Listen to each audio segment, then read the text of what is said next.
Dear students, welcome to the class. In the previous class,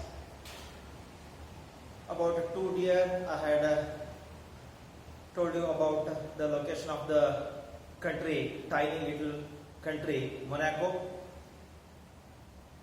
Then the number of people living there, the total landed area of that country, the income to the country, gaming houses, etc. Now, in this class, let us see what happens in the peaceful country of Monaco. It is stated that a murder was committed there in Monaco. Earlier, such thing had not taken place as the people were very much peaceful.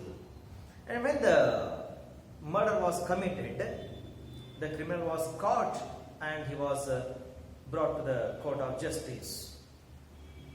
The lawyers, judges, jurymen, barristers, prosecutors all assembled there in a very ceremonious way and finally decided to give him death sentence as the law of the land stated. The message was conveyed to the king and he also agreed for the awarding of the punishment. The punishment was announced to the criminal that he would be beheaded. Death sentence punishment was given to the criminal.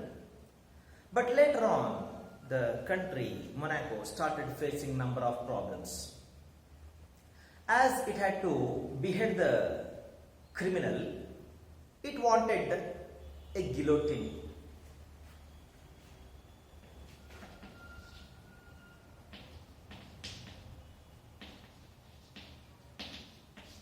But there was no guillotine and an executioner in Monaco. So a meeting was held and it was decided to seek the help of France, a neighboring country. A letter was written to France seeking his help to provide a guillotine and an executioner. A week later, response from French government arrived and it stated that the King of Monaco had to pay 16,000 francs. 16,000 francs had to be paid for the help, which the French government was ready to give, providing guillotine and an executioner to give punishment to the criminal. King was horrified to listen such amount, and he told that if he had to pay 16,000, nearly he had to collect once again from the people tax. The people could not pay taxes so easily, he thought, and he also thought that the people may revolt against him. So he cancelled the help taking from French government. Then the ministers advised the king to take help from Italy, and the king of Italy has been called as brother monarch here, brother monarch. And a week later, a reply from Italian government, Italian king also came there, and it demanded 12,000 francs. 12,000 francs, 4,000 francs lesser than the French government. And this included the transportation charges also. The king was not ready even to spend 12,000 francs. Once again, he thought the same thoughts of the people denying to pay the taxes, revolting against the king, etc. Immediately, a thought came over his mind, and that was using a soldier to cut the head off the criminal. The general was called and the king told his plan to cut the head of the criminal with the help of the soldiers.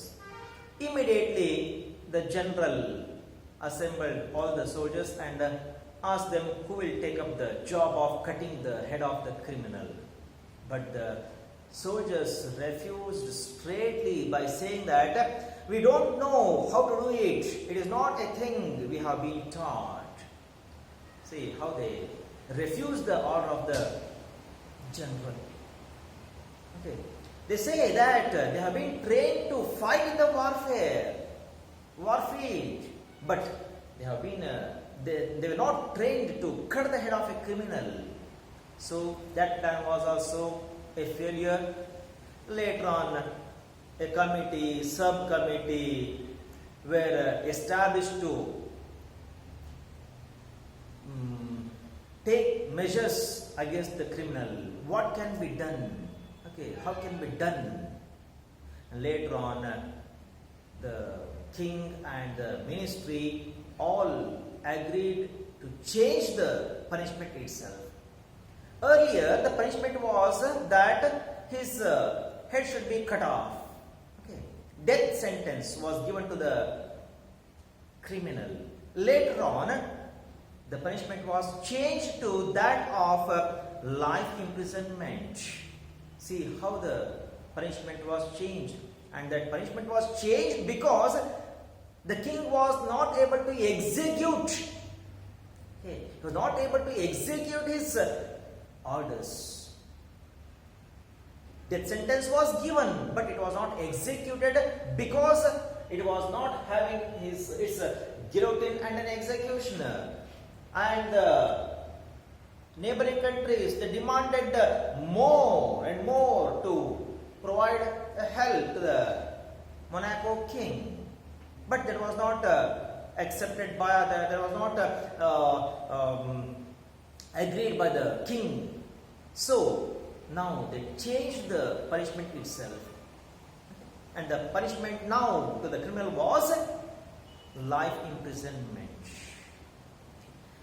ಈಗ ಇಲ್ಲಿ ನಾವು ಕಳೆದ ಪೀರಿಯಡ್ನಲ್ಲಿ ನೋಡ್ತಾ ಇದ್ವಿ, ಕಳೆದ ತರಗತಿಯಲ್ಲಿ ಈ Monaco ರಾಜ್ಯ ಎಲ್ಲಿತ್ತು, ಆ ಒಂದು ರಾಜ್ಯದ ವಿಸ್ತೀರ್ಣ, ಆ ರಾಜ್ಯದಲ್ಲಿದ್ದಂತಹ ಜನಸಂಖ್ಯೆ, ಅಲ್ಲಿ ಇದ್ದಂತಹ ಒಂದು ಟ್ಯಾಕ್ಸ್, ಅದರಿಂದ ಆ ರಾಜನ ಒಂದು ಬೊಕ್ಕಸ ತುಂಬ್ತಾ ಇರಲಿಲ್ಲ, ಕಡಿಮೆ ಆಗ್ತಾ ಇತ್ತು, ಆಡಂಬರ ಜೀವನ ಮಾಡ್ಲಿಕ್ಕೆ ಆಗಲಿಲ್ಲ.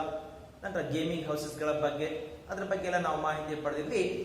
ಈ ತರಗತಿಯಲ್ಲಿ ನೋಡ್ತಾ ಹೋಗೋಣಂತೆ ಮುಂದೆ ಏನಾಗದೆ ಆ ಒಂದು ಮೊನಾಕೋದಲ್ಲಿ ಸಮಸ್ಯೆಗಳು ಯಾವ ರೀತಿ ಹುಟ್ಕೊಳ್ತವೆ ಅದರ ಬಗ್ಗೆ ನಾವು ನೋಡ್ತಾ ಹೋಗೋಣಂತೆ. ಮತ್ತೆ ಆ ಒಂದು ಕ್ರಿಮಿನಲ್ ಯಾವ ರೀತಿ ಟು ಡಿಯರ್ ಆಗ್ತಾನೆ ಈ ಒಂದು ರಾಜ್ಯಕ್ಕೆ ಅನ್ನತಕ್ಕಂಥ ವಿಷಯ.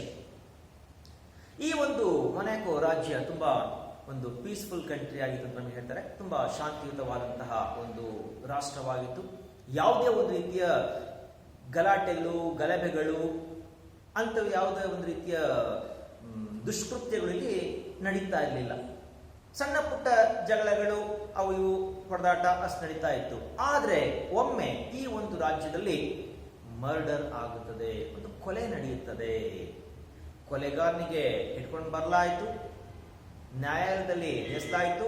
ಅಲ್ಲಿವರೆಗೆ ನ್ಯಾಯಾಧೀಶಗಳಿಗೆ, ಲಾಯರ್ಗಳಿಗೆ, ವಕೀಲರಿಗೆ ಅವ್ರಿಗೆ ಏನು ಸಹ ಕೆಲಸ ಇರಲಿಲ್ಲ.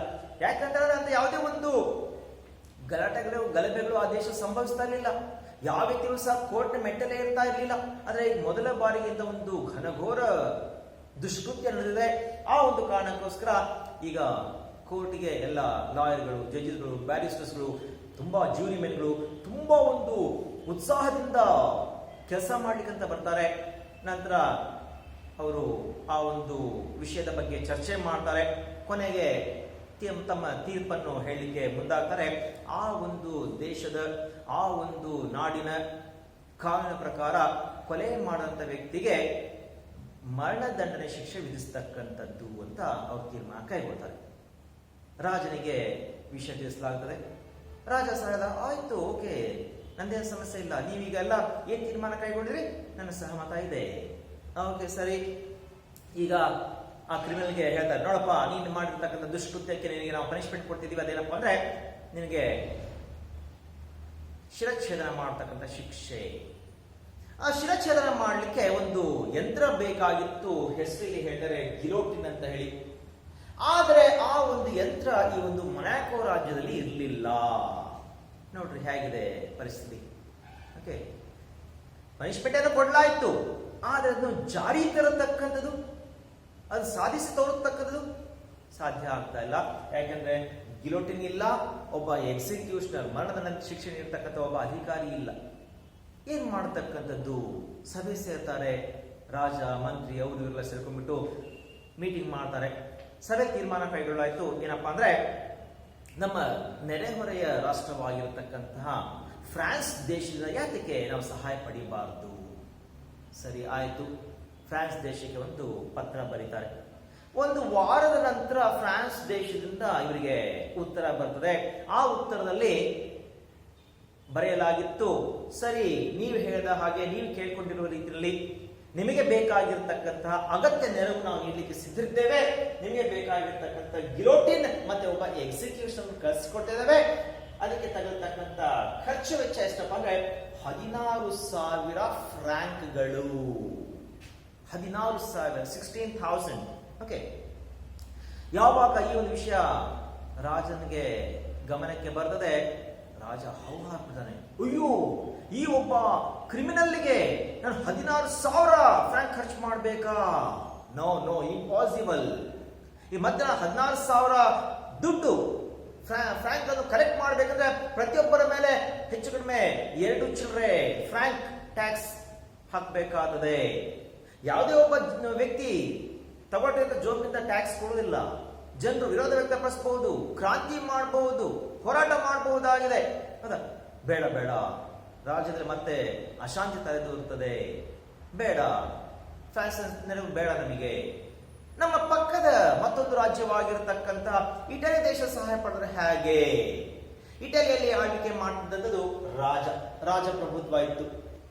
ನಾನು ಸಣ್ಣ ರಾಜ್ಯಕ್ಕೆ ರಾಜನಾಗಿದ್ದೇನೆ. ಇಟಲಿ ದೊಡ್ಡ ದೇಶದ ರಾಜ, ಅವನು ನನಗೆ ಬ್ರದರ್ ಮಾನಾರ್ಕ್ ಇದ್ದ ಹಾಗೆ. ಯಾರು? ಇಟಲಿ ದೇಶದ ರಾಜ ನನಗೆ ಬ್ರದರ್ ಮಾನಾರ್ಕ್ ಇದ್ದ ಹಾಗೆ. ಅವರ ಕಡೆಯಿಂದ ಸಹಾಯ ಪಡೆಯೋಣಂತೆ. ಇಟಲಿ ರಾಜನಿಗೆ ಪತ್ರ ಬರೆಯಲಾಯಿತು. ಅಲ್ಲಿಂದ ಸಹ ರಿಪ್ಲೈ ಬರ್ತದೆ. ಆ ಒಂದು ಉತ್ತರದಲ್ಲಿ ಏನಪ್ಪಾ ಇತ್ತು ಅಂತಂದ್ರೆ, ಫ್ರಾನ್ಸ್ ಏನ್ ಡಿಮಾಂಡ್ ಮಾಡಿತ್ತು 16,000 ಫ್ರಾಂಕ್ ಅಂತಟ್ಟು, ಅದಕ್ಕಿಂತ 4,000 ಫ್ರಾಂಕ್ ಕಡಿಮೆ, 12,000 ಫ್ರಾಂಕ್ ಕೊಡಿ, ನಾವು ನಿಮ್ಗೆ ಬೇಕಾಗಿರತಕ್ಕಂಥ ಗಿಲೋಟಿನ್ ಮತ್ತೆ ಎಕ್ಸಿಕ್ಯೂಷನ್ ಕಳಿಸ್ತೀವಿ. ಜೊತೆಗೆ ಆ ಒಂದು ಹಣದಲ್ಲೇ ನಮ್ಮ ಒಂದು ಸಾರಿಗೆ ವೆಚ್ಚ ಸಹ ಸೇರ್ಕೊಂಡಿರ್ತದೆ. ಮತ್ತೆ ನೀವು ಎಕ್ಸ್ಟ್ರಾ ಸಾರಿಗೆ ವೆಚ್ಚ ಕೂಡ ಅವಶ್ಯಕತೆ ಇಲ್ಲ. ಸರಿ, ರಾಜನಿಗೆ ವಿಷಯ ತಿಳಿಸ್ತಾರೆ. ಹೀಗೆ ನಿಮ್ಮ ಬ್ರದರ್ ಮಾನಾರ್ಕ್ ಇಂದ, ಇಟಲಿ ದೇಶದ ರಾಜನಿಂದ ಸಂದೇಶ ಬಂದಿದೆ, ಈ ರೀತಿ ಇದೆ. ಮತ್ತೆ ರಾಜ, ಅಯ್ಯೋ 12,000 ಫ್ರಾಂಕ್ ಬೇಡ ಬೇಡ, ಬಿಡಿ ಹೋಗ್ಲಿ, ನಾವು ಸ್ವಲ್ಪ ಕಡಿಮೆ ಖರ್ಚಿನಲ್ಲಿ ಈ ಒಂದು ಪನಿಷ್ಮೆಂಟ್ ಯಾವತ್ತು ಕೊಡಬಹುದು, ಸ್ವಲ್ಪ ಯೋಚನೆ ಮಾಡಿ ಕೆಲಸ ಹಚ್ತಾನೆ. ಮಂತ್ರಿಗಳಿಗೆ, ಬುದ್ಧಿವಂತರಿಗೆ, ಲಾಯರ್ಗಳಿಗೆಲ್ಲ. ಅಂತೂ ಕೊನೆಗೆ ರಾಜನಿಗೆ ಒಂದು ಐಡಿಯಾ ಬರ್ತದೆ. ಯಾತಕ್ಕೋಸ್ಕರ ನಾವು ಈ ಒಬ್ಬ ವ್ಯಕ್ತಿಗೆ, ಈ ಒಬ್ಬ ಕ್ರಿಮಿನಲ್ಗೆ ಮರಣದಂಡ ಶಿಕ್ಷೆ ಕೊಡ್ಲಿಕ್ಕೆ ಇಷ್ಟೊಂದು ಹಣ ಖರ್ಚು ಮಾಡಬೇಕು? ನಮ್ಮ ದೇಶದಲ್ಲೇ ಸೈನಿಕರಿದ್ದಾರೆ. ಯಾತಕ್ಕೋಸ್ಕರ ಸೈನಿಕರನ್ನು ಉಪಯೋಗಿಸ್ಕೊಂಡ್ಬಿಟ್ಟು ಸೈನಿಕರಿಗೆ ಹೇಳ್ಬಿಟ್ಟು ಆತನ ಶಿರಚ್ಛೇದನ ಮಾಡಬಾರ್ದು? ಓಕೆ, ಐಡಿಯಾ ಒಳ್ಳೆಯದಿತ್ತು. ತಕ್ಷಣ ರಾಜ ತನ್ನ ದಂಡಾಧಿಕಾರಿಗೆ ಹೇಳ್ತಾನೆ, ಸೈನ್ಯದ ಅಧಿಕಾರಿಗೆ. ನಂತರ ಸೈನ್ಯಾಧಿಕಾರಿ ತನ್ನ ಸೈನ್ಯವನ್ನು ಕರೆಸ್ತಾನೆ, 60 ಜನ ಸೈನಿಕರು. ನಂತರ ಅವ್ರಿಗೆ ಹೇಳಲಾಗುತ್ತೆ, ನೋಡಪ್ಪ, ಹೀಗಿದೆ ಪರಿಸ್ಥಿತಿ, ನಿಮ್ಮಲ್ಲಿ ಯಾರು ಮುಂದೆ ಬಂದು ಆತನ ಶಿರಚ್ಛೇದನ ಮಾಡ್ತೀರಿ?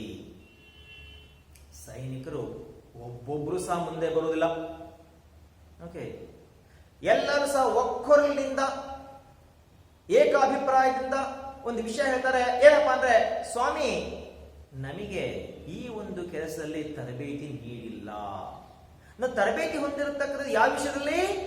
ಯುದ್ಧದಲ್ಲಿ ಭಾಗವಹಿಸಲಿಕ್ಕೆ, ಶತ್ರು ಸೈನಿಕರು ಬಂದ ಸಂಹಾರ ಮಾಡಲಿಕ್ಕೆ, ನಮ್ಮ ಜೀವ ರಕ್ಷಣೆ ಮಾಡಿಕೊಳ್ಳಿಕ್ಕೆ ವಿನಃ ನಾವು ಯಾವುದೋ ಒಬ್ಬ ಕ್ರಿಮಿನಲ್ನ ತಲೆ ಕಟ್ ಮಾಡತಕ್ಕಂತಹ ಒಂದು ಟೆಕ್ನಿಕ್ ನಲ್ಲಿ ಅಥವಾ ಆ ಒಂದು ಕೆಲಸದಲ್ಲಿ ನಾವು ಟ್ರೈನಿಂಗ್ ಪಡೆದಿಲ್ಲ, ತರಬೇತಿ ಪಡೆದಿಲ್ಲ. ದಯವಿಟ್ಟು ನಮ್ಮಿಂದ ಈ ಒಂದು ಸಹಾಯ ನೀವು ಅಪೇಕ್ಷೆ ಮಾಡಬೇಡಿ.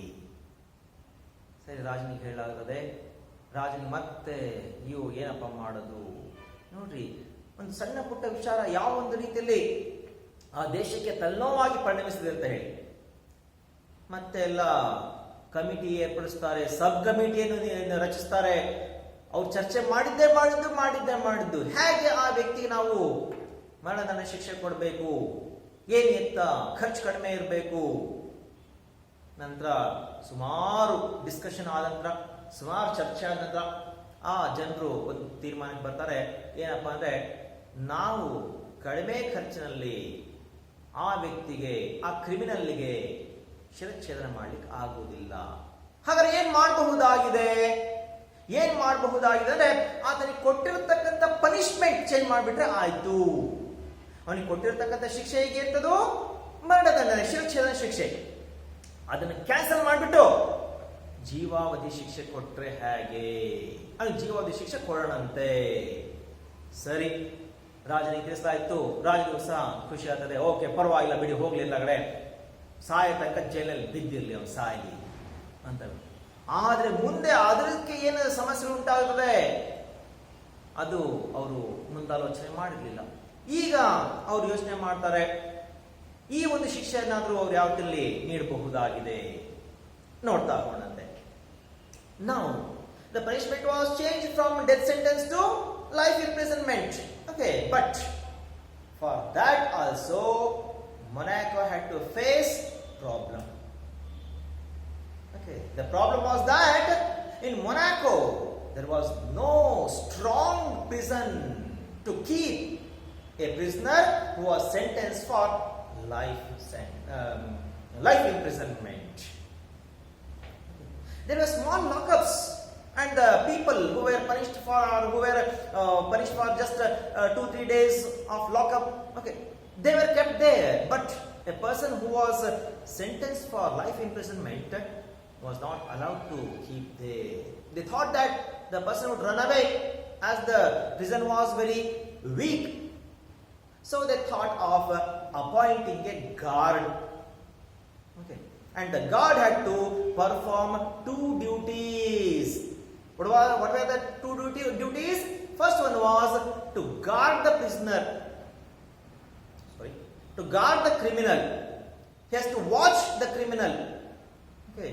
Second one was he had to fetch food for the criminal from the palace kitchen.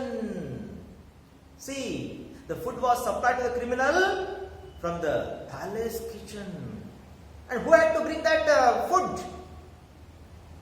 The guard. So in this way, the guard had to do 2 works. First one was to watch the criminal. Second one was to fetch the food from the royal palace kitchen to the criminal. Okay. And as the guard was appointed, he started doing his work. After a year,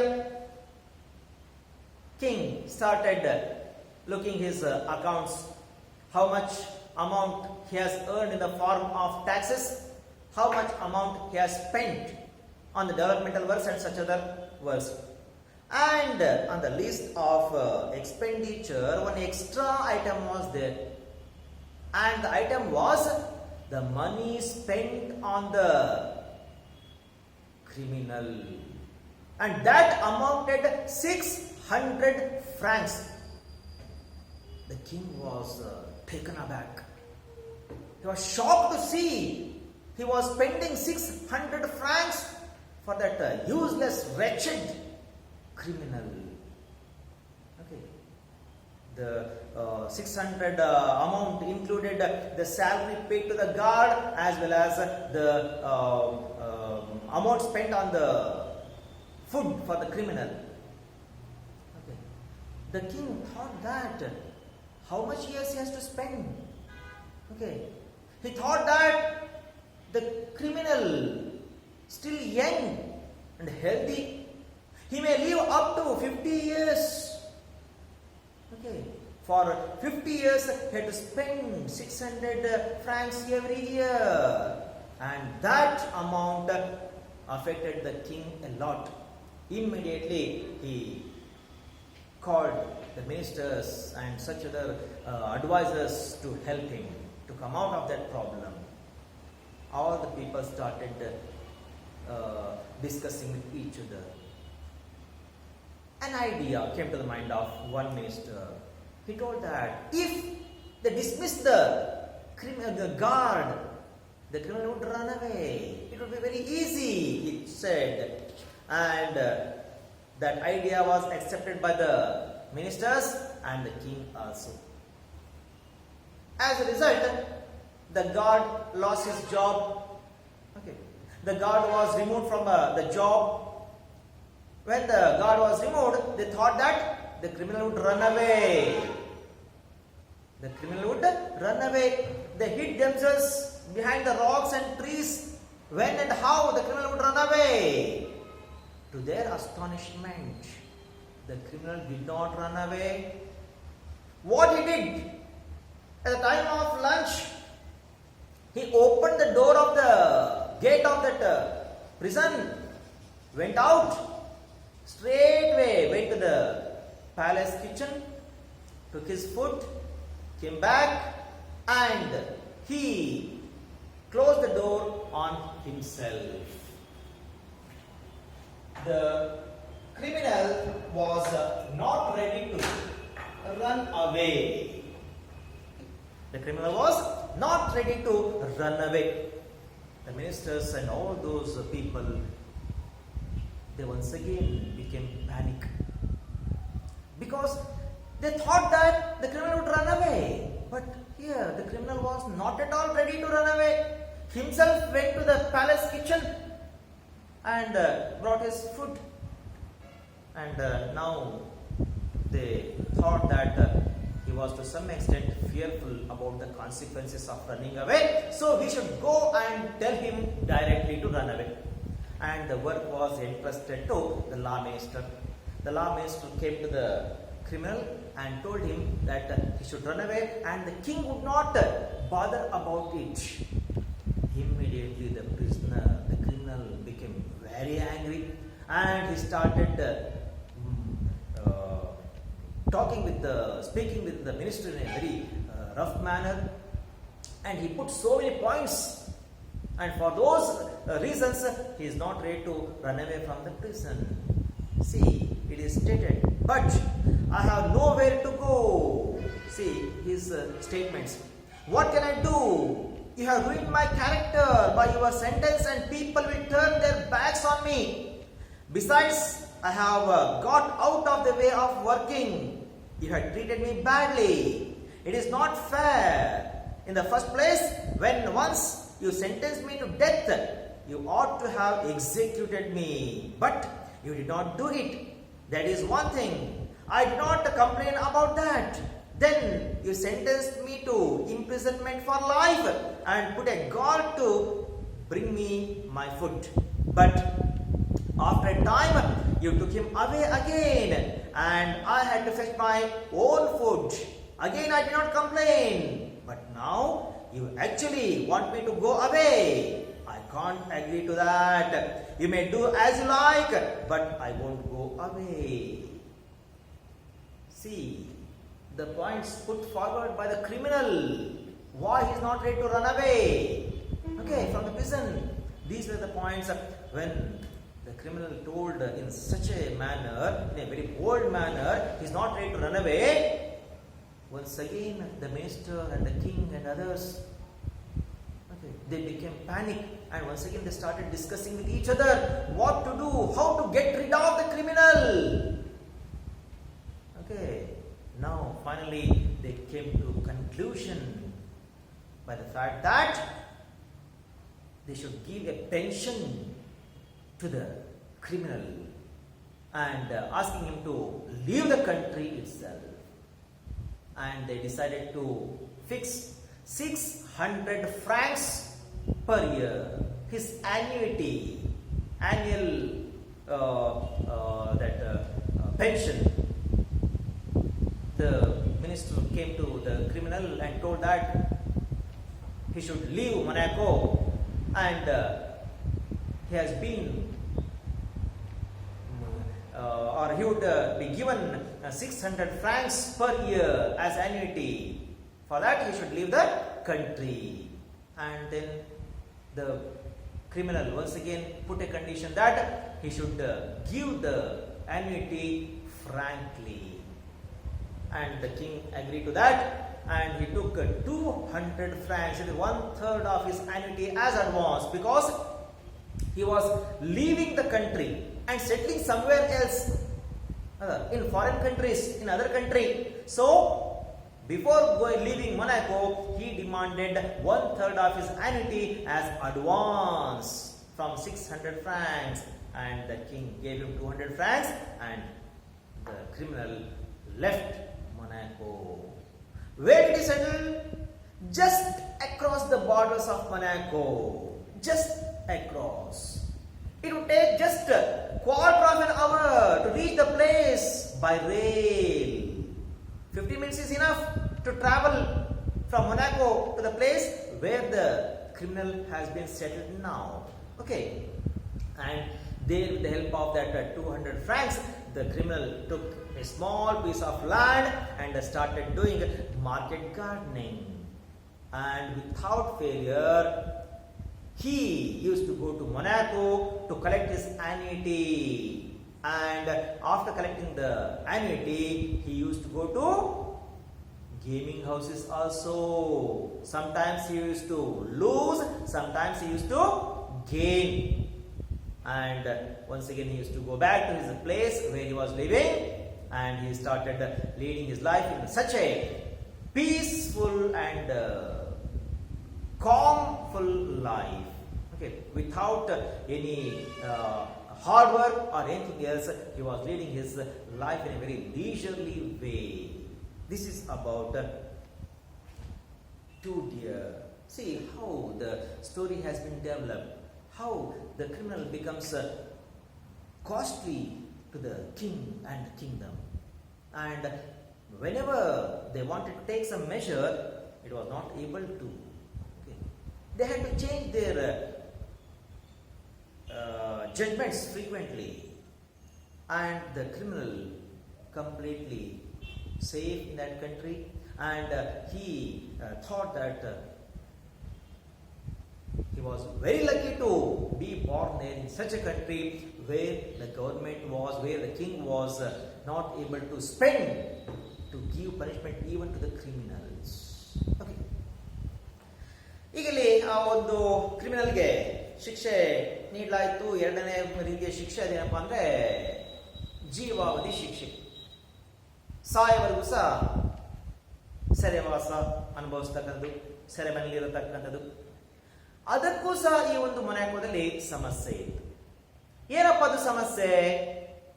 ಅಂತ ಒಂದು ಶಿಕ್ಷೆಗೆ ಒಳಪಟ್ಟಿರತಕ್ಕಂಥವರಿಗೆ ಬಂಧಿಸಿಡ್ಲಿಕ್ಕೆ ಸರಿಯಾದಂತಹ ಸುಸಜ್ಜಿತವಾಗಿರತಕ್ಕಂತಹ ಗಟ್ಟಿಮುಟ್ಟಿಯಾಗಿರತಕ್ಕಂತಹ jail ಇರಲಿಲ್ಲ, ಸೆರೆಮನೆ ಇರಲಿಲ್ಲ. ಇದು ಸಮಸ್ಯೆ. ನೋಡ್ರಿ, ದೇಶ ರಾಜ ಇದ್ದಾನೆ, ಹೌದಾ, ಆದರೂ ಸಹ ಅವನಿಗೆ ಮಂತ್ರಿಗಳಿದ್ದಾರೆ, ಆದರೂ ಸಹ ಅವ್ರು ಯಾವುದೇ ಒಂದು ರೀತಿಯ ಸಹ ಕ್ರಿಮಿನಲ್ ಕೊಟ್ಟಿರತಕ್ಕಂಥ ಒಂದು ಪನಿಷ್ಮೆಂಟ್ ಜಾರಿ ಮಾಡಲಿಕ್ಕೆ ಸಾಧ್ಯ ಆಗುತ್ತಾ ಇಲ್ಲ. ಆ ರೀತಿಯಾಗಿದೆ ಪರಿಸ್ಥಿತಿ.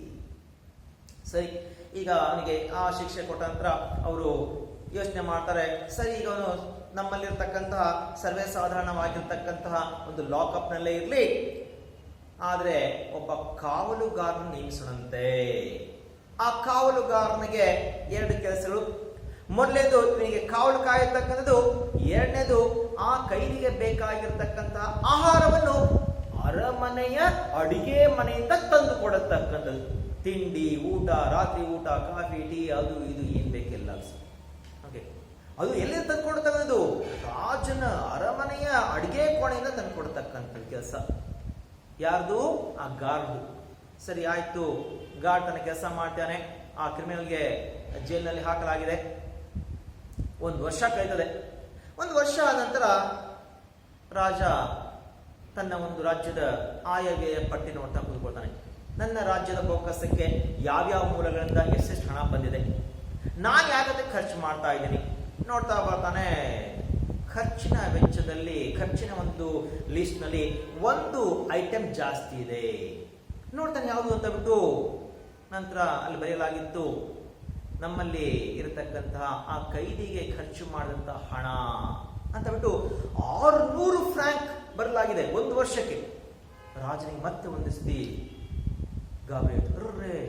ಆ ಕ್ರಿಮಿನಲ್ಗೆ ನಾನು ಸಾಕ್ತಾ ಇದ್ದೀನ, 1 ವರ್ಷಕ್ಕೆ ನಾನು 600 ರೂಪಾಯಿ ಖರ್ಚು ಮಾಡ್ಬೇಕಾ? 600 ಫ್ರಾಂಕ್ ನಾವು ಖರ್ಚು ಮಾಡ್ಬೇಕಾ ಅವನಿಗೆ? ನಂತರ ರಾಜನಿಗೆ ಇನ್ನೊಂದು ಆಲೋಚನೆ ಬರ್ತದೆ, ಏನಪ್ಪಾ ಅಂದ್ರೆ ಇನ್ನು ಎಷ್ಟು ವರ್ಷ ನಾನು ನೋಡ್ಕೋಬೇಕಾಗಿದೆ? ಇನ್ನು ಆತ ಯುವಕ, ಗಟ್ಟಿಮುಟ್ಟಿಯಾಗಿದ್ದಾನೆ, ಆರೋಗ್ಯಪೂರ್ಣನಾಗಿದ್ದಾನೆ, ಕನಿಷ್ಠ ಪಕ್ಷ ಇನ್ನೊಂದು 50 ವರ್ಷ ಬದುಕ್ತಾನೆ. 50 ವರ್ಷವರೆಗೆ 600 ಫ್ರಾಂಕ್ ಹಂಗೆ ಬರ್ತಾ ಬರ್ತಾ ಖರ್ಚು ಸಹ ಜಾಸ್ತಿ ಆಗ್ತಾ ಹೋಗ್ತದೆ. 600 ಫ್ರಾಂಕ್ ಇರಲಿಲ್ಲ, ಈ ವರ್ಷ 600 ಇದ್ದು ಮುಂದಿನ ವರ್ಷದಲ್ಲಿ 650 ಆಗ್ಬೋದು, ಅದರ ಮುಂದಿನ ವರ್ಷ 680 ಆಗ್ಬೋದು, ಅದರ ಮುಂದಿನ ವರ್ಷ 700 ಫ್ರಾಂಕ್ ಆಗ್ಬೋದು, ಹೀಗೆ ಜಾಸ್ತಿ ಆಗ್ತಾ ಹೋಗ್ತದೆ. ರಾಜನಿಗೆ ಮತ್ತೆ ತಲೆನೋವು, ಏನಪ್ಪ ಮಾಡಬಹುದು, ಏನ್ ಮಾಡ್ಬೇಕಾಗಿದೆ ಈ ಖರ್ಚು ವೆಚ್ಚ ನಾನು ತಡೆ ಹಿಡಿಲಿಕ್ಕೆ? ಮತ್ತೆ ಮೀಟಿಂಗ್ ಮಾಡ್ತಾರೆ. ನಂತರ ಏನ್ ಮಾಡಬಹುದು ಅಂತ ಕೊನೆಗೆ ಯಾರಿಗೂ ಒಬ್ಬರಿಗೆ ಒಂದು ಐಡಿಯಾ ಬರ್ತದೆ. ಏನಪ್ಪ ಐಡಿಯಾ? ನಾವು ಆ ಕ್ರಿಮಿನಲ್ಗೆ ಕಾಯ್ಲಿಕ್ಕೆ ಒಬ್ಬ ಕಾವಲುಗಾರ ನೇಮಕ ಮಾಡಿವಲ್ಲ, ಅವನಿಗೆ ಕೇಸ್ನ ಹೊರಗೆ ಹಾಕ್ಬಿಡಂತೆ. ಮತ್ತೊಬ್ಬ ಮಂತ್ರಿ ಹೇಳ್ತಾನೆ, ಅವನಿಗೆ ನಾವು ಕೇಸ್ನ ಹೊರಗೆ ಹಾಕಿದ್ರೆ ಆ ಕ್ರಿಮಿನಲ್ ಓಡೋಗ್ಬಿಡ್ತಾನಲ್ಲ. ಮತ್ತೆ ಅವನು ಹೇಳ್ತಾನೆ, ಮೊದಲ ಮಂತ್ರಿ ನಂಬೇಕಾಗ್ತಾನೆ, ಅವನು ಓಡೋದ್ರೆ ರಾಜ್ಯಕ್ಕೆ ಖರ್ಚು ಕಡಿಮೆ ಅಲ್ವಾ? ಓಕೆ ಅಂತ ಸರಿ ಅಂತ ಒಪ್ಕೋತಾರೆ. ರಾಜನಿಗೆ ಹೇಳ್ತಾರೆ, ಸ್ವಾಮಿ ಹೀಗೆ ನಾವು ಆ ಒಂದು ಗಾರ್ಡ್ ಏನ್ ನೇಮಕ ಮಾಡಿದ್ವಿ ಅವನ ಕೆಲಸದಿಂದ ತೆಗೆದು ಹಾಕ್ಬಿಟ್ರೆ ಈಸಿ ಆಗ್ತದೆ, ಓಡೋಗ್ತಾನೆ ಆ ಕ್ರಿಮಿನಲ್, ಖರ್ಚು ವೆಚ್ಚ ಎಲ್ಲ ಸ್ಟಾಪ್ ಆಗುತ್ತೆ, ಸ್ಥಗಿತಗೊಳ್ಳುತ್ತದೆ. ಸರಿ ಆಯ್ತು. ಈಗ ಈ ಒಂದು ವಿಷಯ ರಾಜನಿಗೆ ಹೇಳಿದ ನಂತರ ಒಪ್ಪಿಕೊಂಡ ರಾಜ ಸಹ ಅದರ ಪ್ರಕಾರ ಗಾರ್ಡ್ಗೆ ಕೆಲಸದಿಂದ ತೆಗೆದು ಹಾಕಲಾಯಿತು. ನಂತರ ಆ ಮಿನಿಸ್ಟರ್ಸ್ಗಳು ಅವರು ಇವರೆಲ್ಲ ಒಂದು ಬಂಡೆಗಳ ಹಿಂಭಾಗ ಅಥವಾ ಮರದ ಹಿಂಭಾಗ ನಿಂತ್ಕೊಂಡ್ಬಿಟ್ಟು ಕಾಯ್ತಾ ಇದ್ದಾರೆ, ಆ ಕ್ರಿಮಿನಲ್ ಯಾವಾಗ ಓಡ್ ಹೋಗ್ತಾನೆ, ಹೆಂಗ್ ಓಡ್ ಹೋಗ್ತಾನೆ ನೋಡೋಣ ಅಂತ ಬಿಟ್ಟು. ಆದ್ರೆ ಅವರ ಒಂದು ಆಶ್ಚರ್ಯಕ್ಕೆ ಆ ಕ್ರಿಮಿನಲ್ ಓಡ್ ಹೋಗೋದೇ ಇಲ್ಲ. ಊಟ ಸಮಯ ಆಯ್ತು. ಊಟ ಸಮಯ ಆದಾಗ ಏನಪ್ಪ ಮಾಡ್ತಾನೆ ಆ ಕ್ರಿಮಿನಲ್ ಅಂದ್ರೆ, ತನ್ನ ಒಂದು ಸೆರೆಮನೆಯ ಬಾಗಿಲು ತಾನೇ ತೆಗೆದುಕೊಳ್ತಾನೆ, ಹೊರ ಬರ್ತಾನೆ. ಹೊರ ಬಂದು ನೇರವಾಗಿ ರಾಜನ ಅರಮನೆಯ ಅಡಿಗೆ ಮನೆಗೆ ಹೋಗ್ತಾನೆ. ನೋಡ್ರಿ, ಇವರೆಲ್ಲ ಕಾಯ್ತಾರ ಓಡೋಗ್ತಾನೆ ಅಂತ ಬಿಟ್ಟು, ಆದ್ರೆ ಅವನು ಓಡೋಗಿಲ್ಲ. ಏನ್ ಮಾಡ್ತಾನೆ, ನೇರವಾಗಿ ರಾಜನ ಅರಮನೆಯ ಅಡಿಗೆ ಮನೆಗೆ ಹೋಗ್ತಾನೆ, ಆಹಾರ ಇಸ್ಕೊಳ್ತಾನೆ, ವಾಪಸ್ ಬರ್ತಾನೆ, ಮತ್ತೆ ತನ್ನ ಕೊಠಡಿಯೊಳಗೆ ಸೇರ್ಕೊಳ್ತಾನೆ, ತಾನೇ ಚಿಲ್ಕ ಬಾಗಿಲು ಹಾಕೊಳ್ತಾನೆ. ಎಲ್ಲರೂ ಸಹ ಆಶ್ಚರ್ಯಚಕಿತರಾಗಿರ್ತಾರೆ. ಏನಪ್ಪ ಹಿಂಗೆ ಓಡೋಬೇಕು, ಸ್ವಾತಂತ್ರ್ಯ ಕೊಟ್ಟು ಸಹ ಓಡೋಗ್ತಾರಲ್ಲ ಇವನು. ನಂತರ ಪಾಪ ಅವನು ಬಹುಶಃ ಓಡೋದ್ರೆ ಇನ್ನು ಎಲ್ಲಿ ಜಾಸ್ತಿ ಪನಿಷ್ಮೆಂಟ್ ಆಗುತ್ತೆ ಹೆದರಬಹುದು, ನಾವೇ ಸುತ್ತ ಹೋಗ್ತಾರೆ ಹೇಳಂತೆ. ಲಾ ಮಿನಿಸ್ಟರ್ಗೆ, ಕಾನೂನು ಮಂತ್ರಿಗೆ ಆ ಕೆಲಸ ಒಪ್ಪಿಸಲಾಯಿತು. ಮಿನಿಸ್ಟರ್ ಆಫ್ ಜಸ್ಟಿಸ್ ಅಂತ ಅವ್ರು ಬಂದು ಹೇಳ್ತಾನೆ, ನೋಡಪ್ಪ ನಿನಗೆ ಕಾವಲು ಕಾಯ್ಲಿಕ್ಕೆ ಇರತಕ್ಕಂತ ಕಾವಲುಗಾರನ ಕೆಲಸ ತೆಗೆದು ಹಾಕಿದೀವಿ, ನೀ ಎಲ್ಲಿ ಬೇಕಾದ್ರೆ ಹೇಗೆ ಬೇಕು ಸಹ ಓಡೋಗ್ಬೋದು, ಓಡೋಗು, ಯಾಕೆ ಓಡೋಗ್ತಲ್ಲ ನೀನು? ಆ ಒಂದು ಮಾತಿಗೆ ಈಗ ಆ ಕ್ರಿಮಿನಲ್ ಆ ಮಿನಿಸ್ಟರ್ಗೆ ಕ್ಲಾಸ್ ತೆಗೆದುಕೊಳ್ತಾನೆ. ಹೇಳ್ತಾ ಹೋಗ್ತಾನೆ, ಏನ್ ಹೇಳ್ತಾನೆ, I dare say the prince would not mind. ಮಹಾರಾಜರು ನಾನು ಓಡೋದಕ್ಕೆ ಬೇಸರ ಪಡೋದಿಲ್ಲ ಅಂತ ಅನ್ಕೊಳ್ತೀನಿ, ಆದರೆ but I have no way to go. ಅದು ನಾನು ಎಲ್ಲಿ ಹೋಗ್ಲಿ? Okay, what can I do? ಹೊರ ಹೋಗ್ಬಿಟ್ಟು ನಾನು ಏನ್ ಮಾಡ್ಲಿ? You have ruined my character by your sentence and people will turn their back on me. ನಿಮ್ಮ ಒಂದು ಶಿಕ್ಷೆಯಿಂದಾಗಿ ನನ್ನ ಒಂದು ಕ್ಯಾರೆಕ್ಟರ್, ಚಾರಿತ್ರ್ಯ ವಧೆ ಆಗಿದೆ, ನನ್ನ ಹೆಸರು ಕೆಟ್ಟಿದೆ. ನಾನೀಗ ಸಮಾಜಕ್ಕೆ ಬಂದ್ರೆ ಸಮಾಜದಲ್ಲಿ ಯಾರು ನನಗೆ ಮುಖ ಕೊಟ್ಟು ಮಾತಾಡೋದಿಲ್ಲ, ಯಾರ ಜೊತೆ ಮಾತಾಡೋದಿಲ್ಲ. Okay, besides I have got out of the way of working. ಜೊತೆಗೆ ನಾನು ಈ ಜೈಲ್ ಸೇರ್ಬಿಟ್ಟಾಗಲೇ ಒಂದು 2-2.5 ವರ್ಷ ಆಗಿರ್ಬೋದು. ಕೆಲಸ ಮಾಡೋದು ಹೇಗೆ ನನಗೆ ಮರೆತು ಹೋಗಿದೆ. You have treated me badly. ತುಂಬಾ ಕೆಟ್ಟದಾಗಿ ನೀವು ನಡೆದುಕೊಂಡ್ರೆ ನನಗೆ. It is not fair. ನಿಜವಾಗ್ಲೂ ಸಹ ನೀವು ಮಾಡಿದ್ದು ಒಳ್ಳೆಯದಲ್ಲ. Okay, in the first place when once you sentence me to death you ought to have executed me, but you did not do it. ನೀವು ಮೊದಲ ಬಾರಿ ನನಗೆ ಏನಪ್ಪ ಪನಿಷ್ಮೆಂಟ್ ಕೊಟ್ರಿ? ಮೊದಲ ಬಾರಿಗೆ ನೀವು ನನಗೆ ಪನಿಷ್ಮೆಂಟ್ ಕೊಟ್ಟಿರಿ, ಡೆತ್ ಸೆಂಟೆನ್ಸ್ ಅಂತ ಬಿಟ್ಟು. ಆದ್ರೆ ನೀವು ನನಗೆ ಶಿರಚ್ಛೇದನ ಮಾಡಿದ್ರಾ? ಇಲ್ಲ. ಇಲ್ಲ. there is one thing, ಈ ಒಂದು point. I did not complain about that. ಅದ್ರ ಬಗ್ಗೆ ನಾನು ಯಾರು ಮಾತಾಡಿದ್ನಾ? ಇಲ್ಲ. ನೀವು ನನಗೆ ಯಾಕೆ ಇನ್ನೊಂದು ತನಕ ಶಿರಚ್ಛೇದನ ಮಾಡಿಲ್ಲ ಅಂತ ಹೇಳಿದ ನಿಮಗೆ ಕಂಪ್ಲೇಂಟ್ ಮಾಡಿದ್ನಾ? ಇಲ್ಲ. Then you sentenced me to imprisonment for life and put a guard to bring me my food. But after a time, you take him away again and I had to fetch my own food ಅಂತ ಹೇಳ್ತಾನೆ. ಅಂದ್ರೆ ನೀವು ನನಗೆ 2ನೇ ಬಾರಿಗೆ ಶಿಕ್ಷೆ ಕೊಟ್ರಿ, ಜೀವಾವಧಿ ಶಿಕ್ಷೆ. ನನಗೆ ಕಾವಲು ಕಾಯ್ಲಿಕ್ಕೆ ಒಬ್ಬ ಭಟನಿಗೆ ನೇಮಕ ಮಾಡಿದ್ರಿ, ಒಬ್ಬ ಕಾವಲುಗಾರನಿಗೆ ನೇಮಕ ಮಾಡಿದ್ರಿ. ಅವನು ಪಾಪ ಟೈಮ್ ಟು ಟೈಮ್ ನನಗೆ ಆಹಾರ ತಂದು ಕೊಡ್ತಾ ಇದ್ದ. ಸ್ವಲ್ಪ ದಿವಸ ನಂತರ ಅವನಿಗೆ ಕೆಲಸ ತೆಗೆದು ಹಾಕಿದ್ರಿ. ಅದರ ಪರಿಣಾಮ ಏನಾಯ್ತು? ನಾನೇ ಹೋಗ್ಬೇಕಾಯ್ತು. ಎಲ್ಲಿಗೆ? ರಾಜನ ಅರಮನೆ ಅಡುಗೆ ಮನೆಗೆ. ನನ್ನ ಆಹಾರ ನಾನೇ ತಂದ್ಕೋಬೇಕಾಯ್ತು. ಇಂಥ ಒಂದು ರೀತಿಯಲ್ಲಿ ನೀವು ನಡೆಸ್ಕೊಂಡ್ರಿ. Again I did not complain. ಅವಾಗ ನಾನು ನಿಮ್ಗೆ ಏನು ಕಂಪ್ಲೇಂಟ್ ಹೇಳಿದ್ನಾ? ಯಾಕೆ ತೆಗೆದು ಹಾಕಿದ್ರಿ? ನನಗೆ ಯಾರು ಆಹಾರ ತಂದು ಕೊಡ್ತಾ ನೀವು ತಂದು ಕೊಡ್ತೀರ ಅಂತ ಕೇಳಿದ್ನಾ? ಇಲ್ಲ. But now you actually want me to go away. I can't agree to that. You may do as you like but I want go away. ನಾನು ಮಾತ್ರ ಯಾವುದೇ ಕಾರಣಕ್ಕೂ ಸಹ ಈ ಒಂದು ಸೆರೆಮನೆಯಿಂದ ಓಡೋಗ್ಲಿಕ್ಕೆ ತಯಾರಿಲ್ಲ. ಏನ್ ಬೇಕಾದ್ರೂ ಮಾಡ್ಕೊಳ್ರಿ. ನೋಡ್ರಿ ಹೇಗಿದೆ ಇಲ್ಲಿ ಪರಿಸ್ಥಿತಿ. ಒಬ್ಬ ಕ್ರಿಮಿನಲ್ ಒಬ್ಬ ಕಾನೂನು ಮಂತ್ರಿಗೆ ಈ ಒಂದು ರೀತಿಯಲ್ಲಿ ಪಾಯಿಂಟ್ ಹಾಕ್ಬಿಟ್ಟು ಮಾತಾಡ್ತಾನೆ.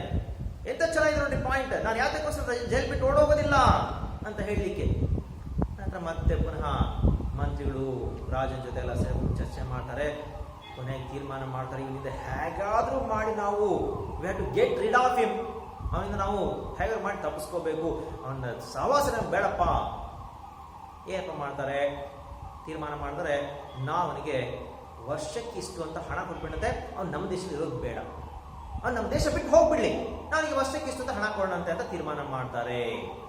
ಆನ್ಯುಯಿಟಿ ಅಂತ ಕೇಳ್ತಾರೆ, ವರ್ಷಾಸನ. ವರ್ಷಕ್ಕೆ ಇಷ್ಟಿದ್ದು ಇಂದಿಷ್ಟು ಹಣ ಅಂತ ಕೊಡತಕ್ಕಂಥದ್ದು. ಎಷ್ಟು ಫಿಕ್ಸ್ ಮಾಡ್ತಾರೆ?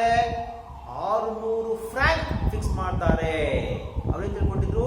1 ವರ್ಷ ಬರ್ಬೋದು, 2 ವರ್ಷ ಬರ್ಬೋದು, ಆಮೇಲೆ ಏನ್ ಬರ್ತಾರೆ ವಿದೇಶದಿಂದ ಒಂದು 600 ಫ್ರಾಂಕ್ ತೆಗೆದುಕೊಳ್ಳಿಕ್ಕೆ ಅಂತ ಹೇಳಾಯ್ತು. ಆಯ್ತಪ್ಪ ಸರಿ, ನಿನಗೆ ನಮ್ಮ ದೇಶ ಬಿಟ್ಟು ಹೋಗ್ಲಿಕ್ಕೆ ಅವಕಾಶ ಮಾಡ್ಕೊಡ್ತೀವಿ, ವರ್ಷಕ್ಕೆ 600 ಫ್ರಾಂಕ್ ದುಡ್ಡು ಸಹ ಕೊಡ್ತೇವೆ. ಕಂಡೀಷನ್ ಆಗ್ತಾನೆ ಅದಕ್ಕೂ. ಸರಿಯಾದ ಟೈಮ್ ಕೊಡ್ತಿಲ್ವಾ ನೀವು? ಇಲ್ಲ ಅಂತ ನೋಡ್ರೆ ನಾನು ಬಿಟ್ಟು ಹೋಗೋದಿಲ್ಲ ಜೈಲು ಅಂತ ಹೇಳಿ. ಸರಿ ಅಪ್ಪ ಕೊಡ್ತೀವಿ ಅಂತ ಬಿಟ್ಟು ಒಪ್ಕೋತಾರೆ. ನಂತರ ಅವನಿಗೆ ಡಿಮಾಂಡ್ ಮಾಡ್ತಾನೆ, ಈಗ ನಾನು ಖಾಲಿ ಕೈಯಲ್ಲಿ ಹೇಗೆ ವಿದೇಶಕ್ಕೆ ಹೋಗ್ಲಿ, ನನಗೆ ನೀವು ಫಿಕ್ಸ್ ಮಾಡಿರ್ತಕ್ಕಂಥ 600 ಫ್ರಾಂಕ್ ಅಲ್ಲಿ 1/3 ಭಾಗ 1/3 ನನಗೆ ಅಡ್ವಾನ್ಸ್ ಕೊಡ್ರಿ, ನಾನು ಜೋಬಲ್ಲಿ ಹಣ ಬೇಕು, ಆ ಹಣದಿಂದ ನಾನು ಅಲ್ಲಿ ಜೀವನ ಮಾಡಲಿಕ್ಕೆ ಪ್ರಾರಂಭ ಮಾಡ್ತೇನೆ. ಅದಕ್ಕೂ ಸಹ ವ್ಯವಸ್ಥೆ ಮಾಡ್ತಾರೆ.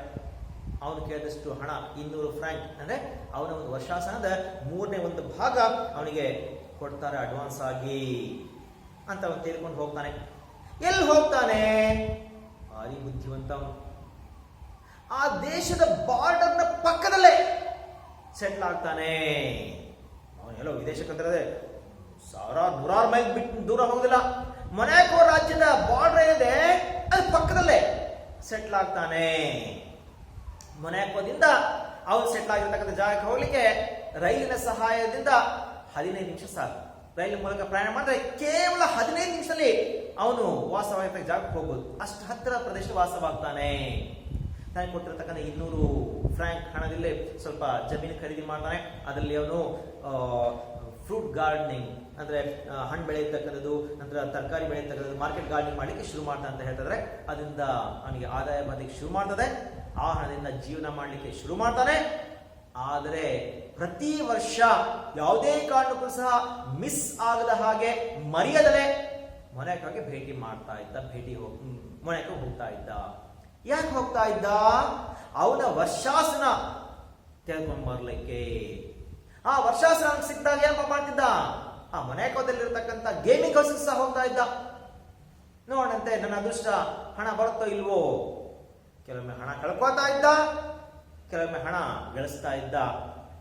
ತಲೆ ಕೆಡಿಸ್ಕೊಳ್ತಿರ್ಲಿಲ್ಲ ಅದಕ್ಕೆಲ್ಲ. ಹೋದ್ರೆ ಹೋಗ್ಲಿ ಬಿಡು, ಅಲ್ಲಿ ಮಾರ್ಕೆಟಿಂಗ್ ಗಾರ್ಡ್